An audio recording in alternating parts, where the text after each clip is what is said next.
Good morning, my name is Anita and today I'm here to present to you two teaching strategies that I feel appropriate strategies to use within my teaching program. The first teaching strategy I'm presenting to you is direct instruction.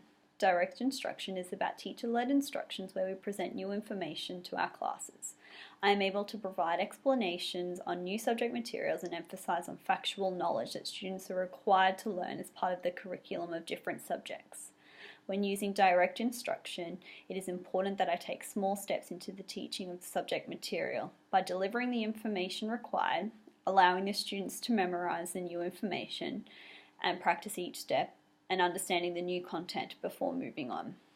Math and science are two subjects that direct instruction is an appropriate strategy to use when teaching.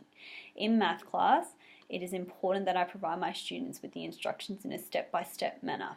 An example of this is when teaching our students addition of decimals. As teachers, we need to break down the information. For example, reviewing what decimals are, how and why we line up the decimal points, and then the actual adding up of the sums. It is important that I break up the concept into smaller tasks and have a clear explanation of each task that students can easily understand. In science, evidence has shown that teachers using direct instruction to teach students an experimental design process have more success where students are able to control variables more so than those asked to discover answers on their own. It's a great way to teach the initial information required. I'm able to break down information to clearly explain the subject matter before allowing students to complete experiments. There are many ways to facilitate student learning positively and successfully. Using direct instruction, we are developing the foundational knowledge that students require at a later time throughout their schooling to extend their learning experience. We are ensuring that students are introduced positively and clearly to a new area of study. It gives students the key concepts within the new subject material to help broaden the knowledge of students and give them every possibility on learning and understanding about the subject material. Direct instruction contributes positively to my practice as a teacher as it helps me to teach my students positively and give them the exact information they need to learn and know. It helps me to highlight all the important points when learning new material. As a teacher, it will help me to identify those students that are having difficulty in learning the material. With these students, I can create an easier way to present the information to them so they gain the understanding. I create a non-threatening environment as I don't force my students to participate, which can cause shy students to become embarrassed. This will help students to have the confidence in learning new material and not feel pressured when they're learning, which helps to gain positive results from my students. Direct instruction is a suitable strategy to use in my teaching program, especially in math and science. As mentioned previously, it's a great way to teach my students new information or steps to completing a problem or experiment. I am able to simply give them an explanation on what they need to know, the steps that are required to learn, and the new information. It allows me to see students struggling and gives me the opportunity to present the information or steps more clearly so they do understand. The second strategy that I will now present to you is group work.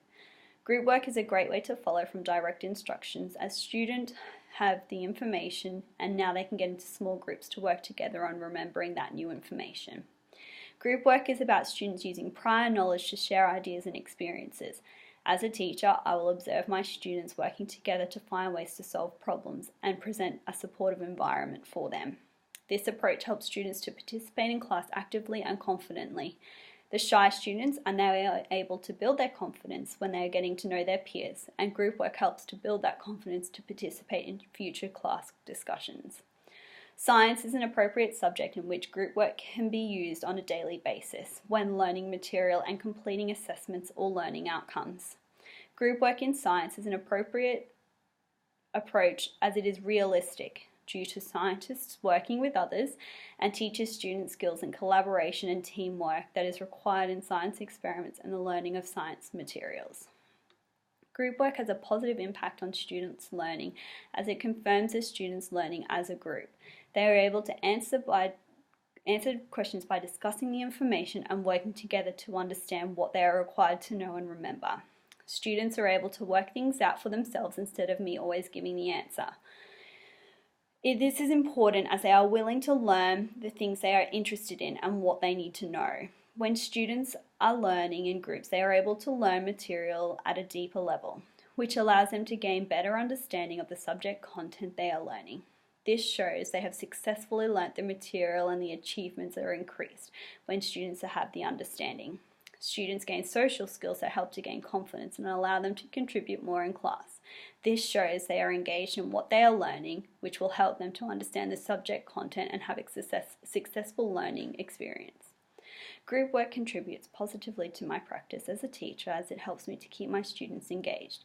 It is a different learning style from traditionally just writing notes. It gets my students using each other to learn the subject material. It helps me to be able to assess my students. I am able to assess them not only on their understanding of the subject material, but also their pronunciation, spoken grammar, and ability to communicate with other students. This assesses my students' communication skills required throughout the schooling curriculum. Group work helps me to work with students in smaller groups as it gives me the opportunity to work more intensely with students, especially those that haven't quite got the understanding. Using group work in my teaching program is another suitable strategy to use as it helps me to get my class engaged in the subject material, as they are involved in groups and learn off other students, rather than just me teaching them. They are able to have some hands-on experience, like in science class, working through questions and experiments. Group work is important in my students' social development, and when my students are confident in themselves, they are more eager to learn and are involved in their learning. This gives me higher gradings in my classes, and students gain the appropriate understanding of subject material. Thank you for your time today.